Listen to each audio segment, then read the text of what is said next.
Olá, estamos aqui no Saber Direito Responde. Meu nome é Daniel Falcão, advogado e professor de Direito Constitucional, Eleitoral e Desportivo. E hoje nós vamos tratar do direito desportivo. Dei 5 aulas sobre o assunto e estamos aqui para responder as perguntas dos alunos aqui presentes, Felipe e Giovana, e dos alunos que mandaram perguntas pelo WhatsApp. Então vamos começar já respondendo essas perguntas com a Giovana, que é aluna da ESPLAN aqui em Brasília, do 7º semestre do curso de Direito. Giovana. Olá, professor Daniel. Eu gostaria de saber se pode-se dizer que o direito desportivo ele é autônomo. Giovana, o direito esportivo pode ser considerado autônomo sim, porque ele trata de assuntos específicos que só ele trata, questões desportivas. Por exemplo, a justiça desportiva trata de assuntos relacionados à competição e disciplinas desportivas. Agora, o direito esportivo, ao mesmo tempo, recebe fontes de várias outras áreas do direito. Então, ele recebe fontes do direito civil, quando trata, por exemplo, de contratos, da forma do contrato, entre clubes e patrocinadores, clubes e outros atores do direito esportivo. Ele também pode tratar de questões trabalhistas, como, por exemplo, no contrato de trabalho desportivo entre atletas e clubes. Ele pode tratar também do direito constitucional, o artigo 217 da Constituição tem uma série de questões sobre o direito desportivo.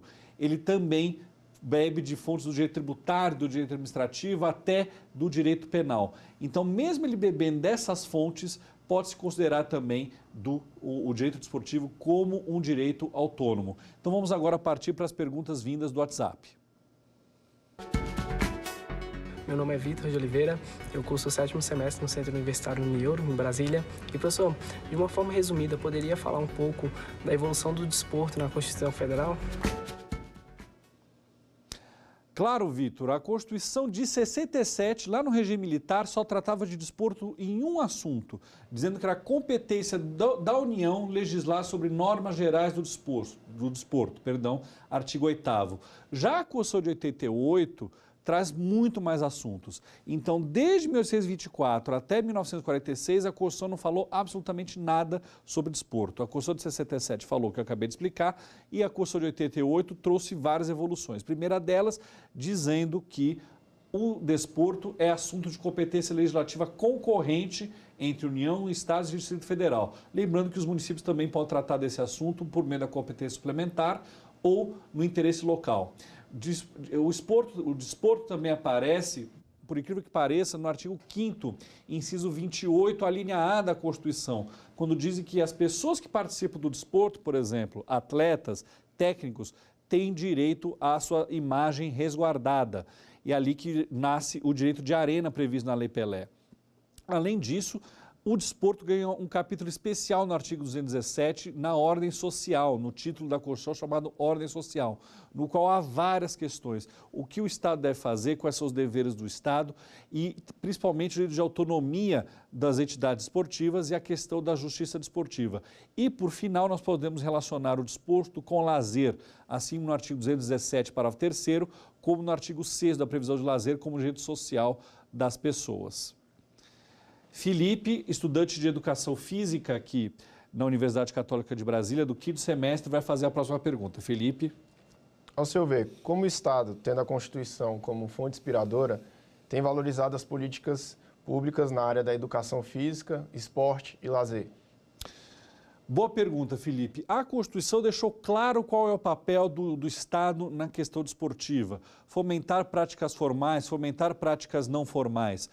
E, na hora de fomentar políticas públicas tratando desse assunto, a Constituição também é bastante clara, ou seja, fomentando o desporto educacional prioritariamente e, logo em seguida, o desporto de rendimento. O que significa isso? A manifestação desportiva educacional é a prioridade do Estado brasileiro ao fazer políticas públicas por meio no governo federal, na Secretaria de Esportes, dentro do Ministério da Cidadania, e nos estados e nos municípios por suas respectivas secretarias de esporte. É ali que deve ser o foco, e a educação física entra exatamente aqui. A educação física é a profissão genuína daquele que ensina as pessoas a fazer algum tipo de esporte ou que auxilia as pessoas a melhorarem como fazer um esporte. Ali está a prioridade. O rendimento, o desporto de rendimento, ou seja, aquele profissional que procura resultados esportivos e, consequentemente, até ganhar dinheiro com isso, não há problema nenhum com isso, é um segundo plano abaixo do desporto educacional. Então vamos agora para uma nova pergunta do WhatsApp. Olá, me chamo Beatriz Alves, eu curso Direito na Universidade Católica de Brasília e eu estou no 6º semestre. Professor, eu gostaria de saber qual a principal composição da Justiça Desportiva e quais as suas principais atribuições. Beatriz, a Justiça Desportiva está prevista no artigo 217 da Constituição, dizendo que ela vai ter autonomia para funcionar e para se organizar. Ela não faz parte do Poder Judiciário, os órgãos do Poder Judiciário estão no artigo 92 da Constituição. A Justiça Desportiva é uma espécie de arbitragem privada. A Constituição diz que ela deve cuidar de duas questões: disciplina e competição. Então, questões disciplinares, um jogador vai cometer algum ato infracional, xingou um adversário, xingou o juiz, fez alguma coisa desse tipo, vai ser julgado pela Justiça Desportiva. Ou uma questão da competição. Recentemente tivemos uma questão na Copa do Brasil de futebol, no qual foi decidido por um órgão da Justiça Desportiva que aquele jogo deveria ser anulado e, portanto, deveria ser refeito para saber qual dos times vai se classificar para uma próxima fase da Copa do Brasil. Essas são as funções da Justiça Desportiva. O que a Constituição diz mais a respeito disso? A Constituição diz que, por uma exceção do princípio da inafastabilidade da jurisdição, uma exceção ao princípio do acesso à justiça, que as pessoas que tenham questões que são afeitas à Justiça Desportiva devem procurar resolvê-las ali. E só depois que esgotaram-se as instâncias da Justiça Desportiva ou que se passaram 60 dias sem uma resolução, que ela pode procurar o judiciário para resolver aquela questão. Mas há questões que são desportivas, mas não são da Justiça Desportiva, como, por exemplo, questões trabalhistas. Então, está havendo uma questão entre um clube e um atleta por dever FGTS, dever férias, por exemplo. Isso é competência clara da Justiça do Trabalho. Justiça Desportiva trata de questões genuinamente desportivas, ou seja, questões sobre a competição e questões sobre a disciplina desportiva. Passamos agora para a próxima pergunta da Giovana. Giovana. Professor, eu gostaria de saber qual é a natureza jurídica das federações internacionais. As federações internacionais são, no direito desportivo mundial, aquelas que emanam regras. Então, é um caso bastante interessante, como nós já explicamos nas aulas.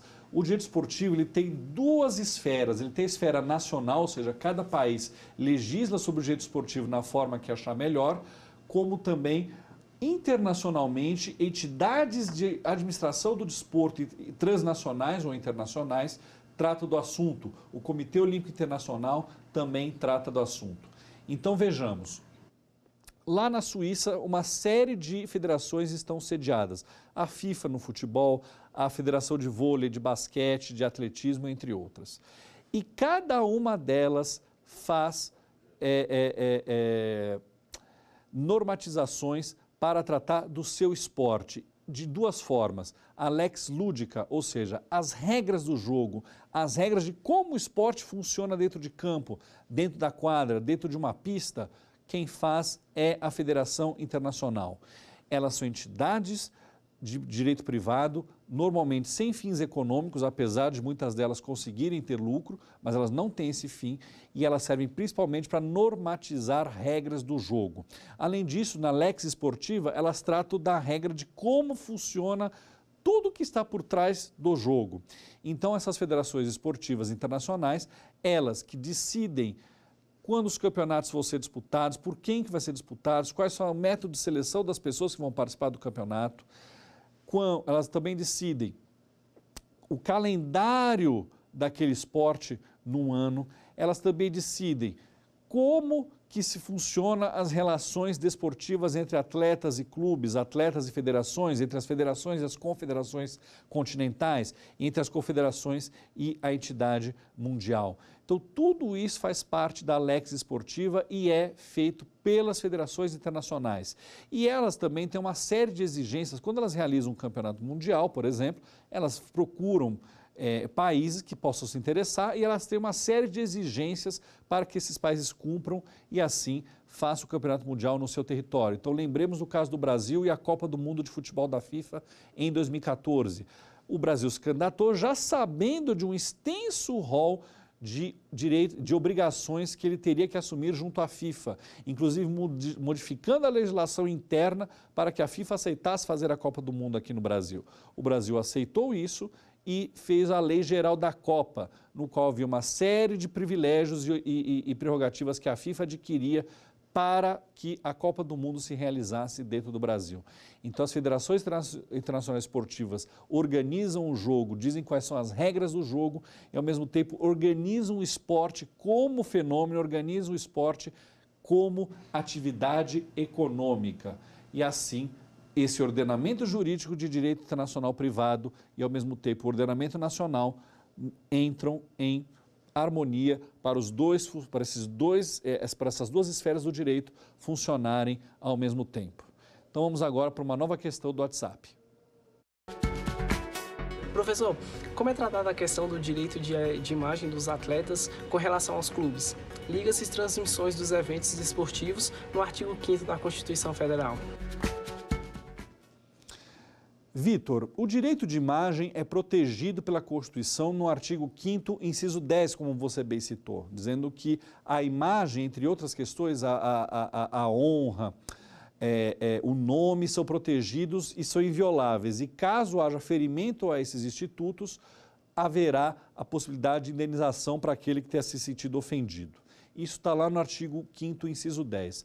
Lá no artigo 5º, inciso 28, a linha A, especificamente disse que os atletas têm a prerrogativa de defender a sua imagem no que diz respeito quando eles estão naquele momento da competição.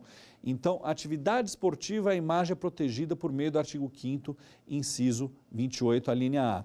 E aí vem a diferença do direito de imagem e do direito de arena. O direito de imagem é um direito cujo titular é o atleta e que o atleta faz um acordo com o clube para o clube pagar para a exploração desse direito. Então, vocês podem ver um programa esportivo, muitas vezes o atleta vai com a camisa do clube, uma camisa não de jogo, mas uma camisa externa, justamente para mostrar, eu sou jogador daquele clube, então ele está usando a sua imagem para também fazer a imagem do clube. Já o direito de arena, o titular não é a pessoa, não é o atleta, e sim o clube. Então, com base no artigo 5º, inciso 28, a linha A, e a Lei Pelé, há a possibilidade do clube receber dinheiro para que aquelas pessoas joguem e parte desse dinheiro recebido pelo clube, aí sim é destinado para os atletas por meio de seu sindicato. 5% do que o clube arrecadar vai para os atletas por meio do seu sindicato. E aí é uma questão interessante, Vitor. Por exemplo, se o atleta ficou todo o tempo no banco de reserva, ele recebe pelo direito de arena ou só aquele jogador que estiver dentro das 4 linhas do campo no futebol, por exemplo, recebem? Árbitro tem direito a receber direito de arena? Existem essas duas dúvidas. Na questão do jogador no banco de reservas, eu respondo, não é unânime, mas há uma resposta que eu defendo. Tem sim o direito de arena. Por quê? Porque a imagem dele aparece de vez em quando, focalizada por câmeras de televisão, e ele faz parte do jogo, ele está na súmula e ele faz parte do jogo, inclusive podendo levar cartão amarelo e cartão vermelho, mesmo não estando dentro das 4 linhas. Então, é um assunto complexo e tem, inclusive, questões tributárias no Superior Tribunal de Justiça a respeito disso. Tem gente que entende que ele deve ser tributado, direito de arena, como direito, como questão trabalhista. Outros entendem que trata-se nada mais que uma verba de natureza indenizatória, então não pagaria, por exemplo, imposto de renda. São questões muito interessantes que vêm no decorrer desses dois conceitos, direito de imagem e direito de arena. Então, encerramos esse primeiro bloco aqui com várias perguntas respondidas. Aguarde um minutinho que nós voltamos com outras perguntas.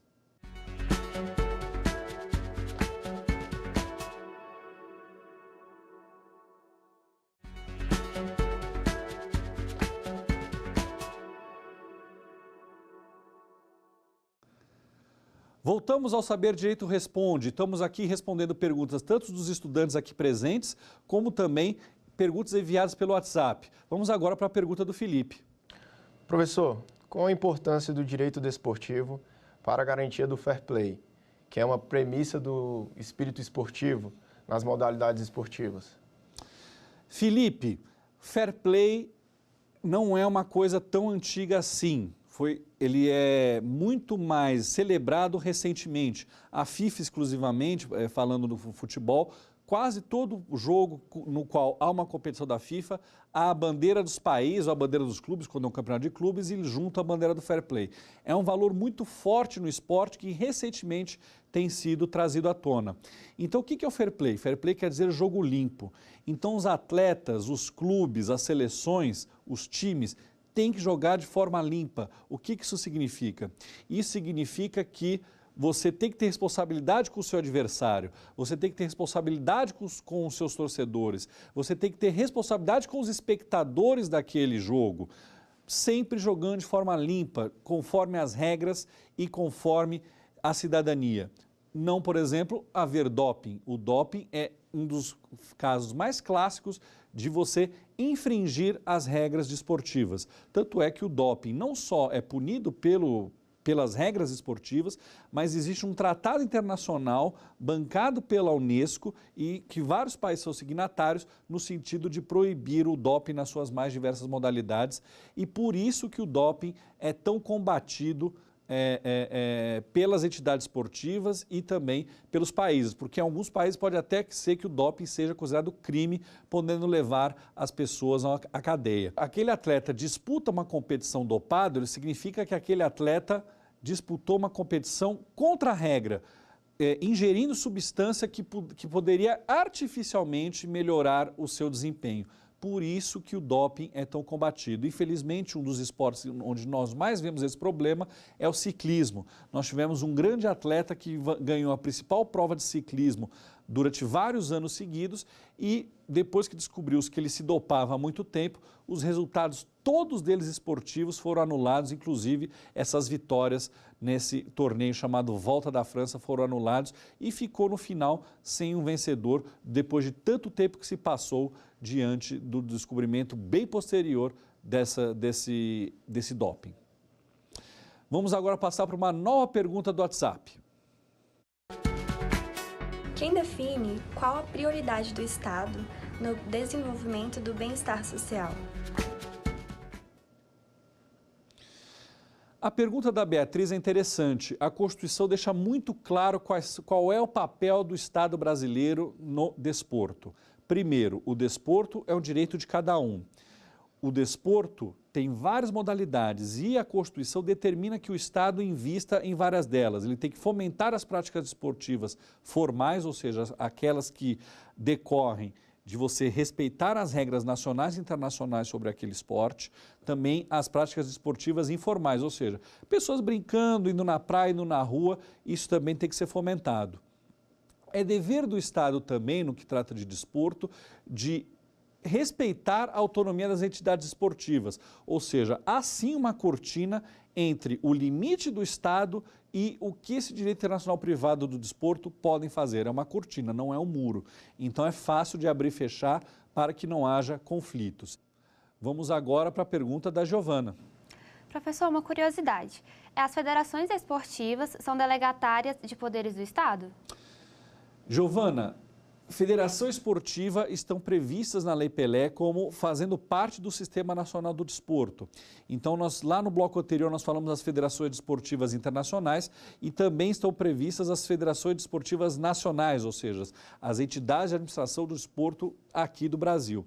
Só que elas não são delegatárias do poder do Estado. Elas têm a sua própria normatividade advindas não só da possibilidade que a Constituição e a Lei Pelé deram de autonomia a elas, mas também da Lex Esportiva, ou seja, o fato delas fazerem parte desse sistema internacional do desporto, já que são filiadas a federações internacionais do esporte, e essas federações são filiadas, muitas delas, ao Comitê Olímpico Internacional, dali que nasce a possibilidade delas normatizarem o esporte, como eu já tinha explicado anteriormente, por meio da Lex Esportiva ou da Lex Lúdica, no caso das federações internacionais. Então, elas não recebem esse poder do Estado. Na verdade, o Estado pode limitar esse poder, mas não é o Estado aquela pessoa jurídica que emana o poder de tratar desse assunto.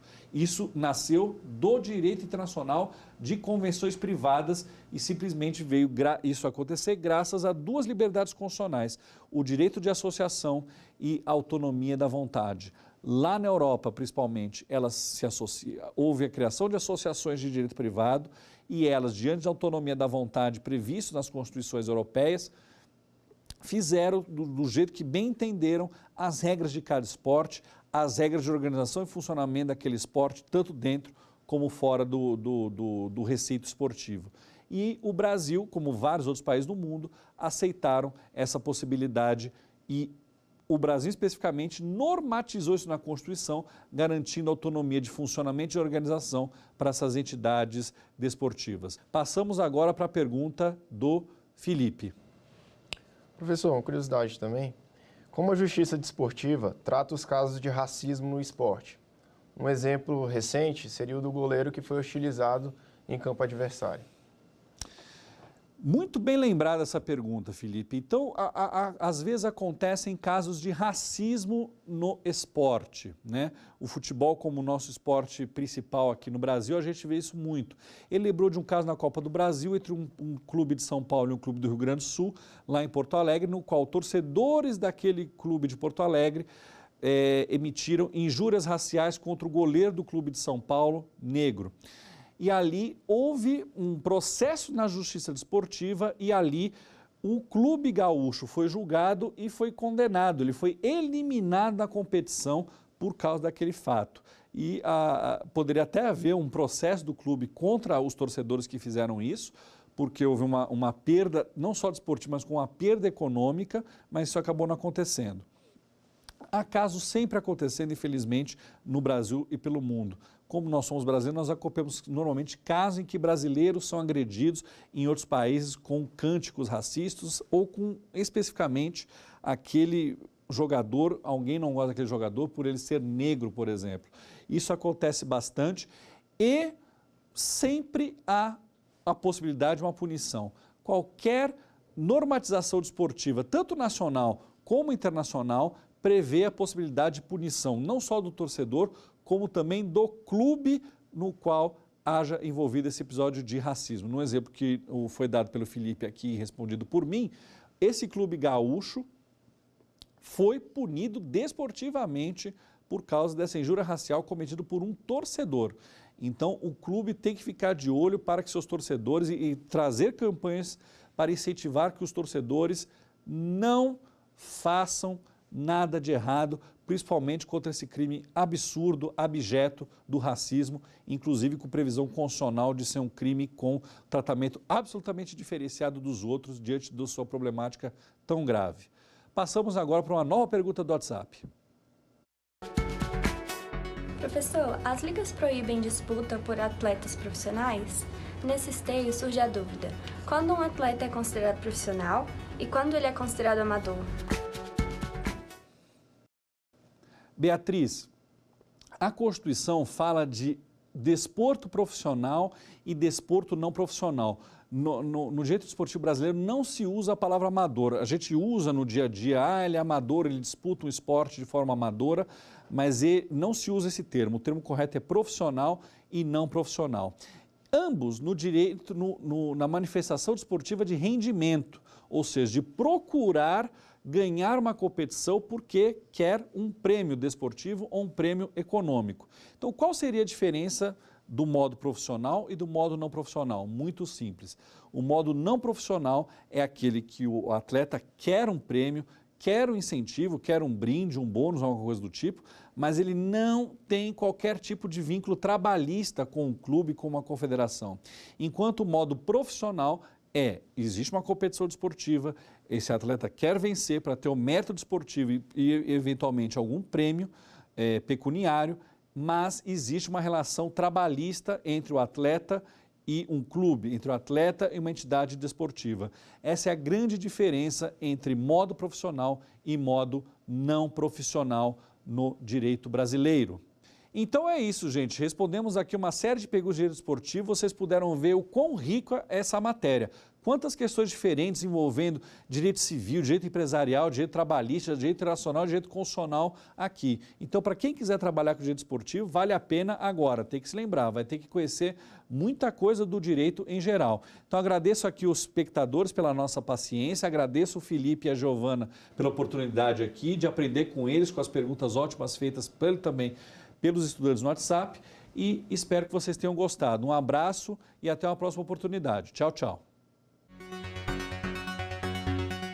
Quer dar uma sugestão de tema para os cursos do Saber Direito? Então mande um e-mail para a gente, saberdireito@stf.jus.br, ou entre em contato pelo nosso WhatsApp. O número é esse que aparece na sua tela. Você também pode estudar pela internet. É só acessar tvjustiça.jus.br ou rever as aulas no nosso canal do YouTube, TV Justiça Oficial.